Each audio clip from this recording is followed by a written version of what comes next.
미중 갈등 속에서 러시아는 어떤 계산을 하고 있을까?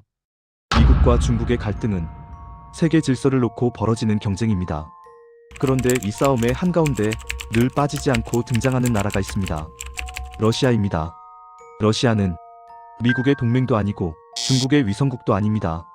그렇다면 미중 갈등 속에서 러시아는 어떤 계산을 하고 있을까요?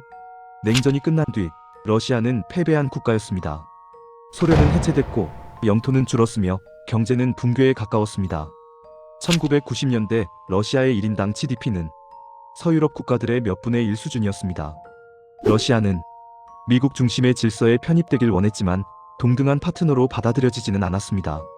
나토는 동쪽으로 확장됐고 러시아의 국경 가까이까지 다가왔습니다. 이 경험은 러시아의 기본 인식을 바꿨습니다. 미국 중심의 단극 질서 안에서는 러시아가 강대국으로 복귀할 수 없다는 판단이었습니다. 중국은 다른 길을 걷고 있었습니다. 개혁 개방 이후 중국은 미국 중심 질서 안으로 들어가 경제를 키웠습니다. 값싼 노동력과 거대한 내수, 그리고 국가 주도의 산업 전략. 중국은 세계의 공장이 됐고 미국은 중국을 주요 무역 파트너로 받아들였습니다. 하지만 이 관계는 영원할 수 없었습니다. 중국의 기술력이 올라가고 군사력과 외교력이 커지면서 미국은 중국을 경쟁자로 인식하기 시작했습니다. 미국과 중국의 갈등이 본격화되자 러시아는 새로운 기회를 보았습니다. 러시아의 목표는 명확합니다. 미국이 주도하는 질서를 약화시키는 것, 그리고 다극체제에서 자신의 발언권을 키우는 것입니다. 이 지점에서 중국은 자연스러운 협력 대상이 됩니다. 에너지, 군사, 외교. 러시아와 중국은 서로가 필요한 영역을 정확히 채워줍니다. 러시아는 세계 최대 수준이 석유와 천연가스를 보유한 나라입니다. 유럽은 오랫동안 러시아 에너지에 의존해왔습니다.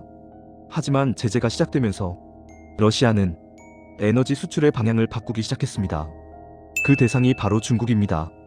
러시아는 중국의 장기 공급 계약을 맺고 파이프라인을 연결하며 에너지 축을 동쪽으로 이동시켰습니다.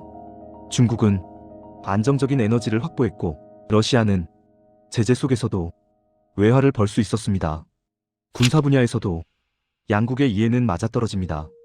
러시아는 중국에 첨단 무기를 판매했고 합동 군사훈련을 늘렸습니다.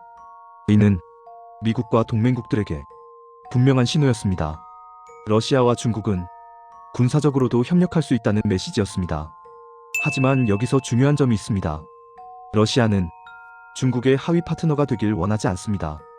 러시아는 스스로를 독립적인 강대국으로 인식합니다. 중국의 경제력은 러시아보다 훨씬 큽니다. 장기적으로 보면 러시아는 중국에 종속될 가능성도 경계하고 있습니다. 그래서 러시아의 선택은 단순한 친중 노선이 아닙니다. 러시아는 중국과 협력하면서도 완전히 묶이지 않으려 합니다. 중앙아시아에서는 중국의 영향력을 견제하고 인도, 중동, 아프리카와도 별도의 관계를 유지합니다. 러시아는 자신만의 외교 공간을 계속 확보하려는 전략을 씁니다. 미중 갈등이 심해질수록 러시아는 중간자라기보다는 균열을 활용하는 국가에 가깝습니다. 미국과 중국이 정면으로 충돌할수록 러시아는 협상 카드와 전략적 가치를 얻습니다. 에너지 가격, 군사협력, 외교적 중재자 역할. 갈등은 러시아에게 위기이자 기회입니다. 결국 러시아의 선택은 한 문장으로 정리할 수 있습니다. 미국 중심 질서를 약화시키되 중국의 그늘 안으로는 들어가지 않는다.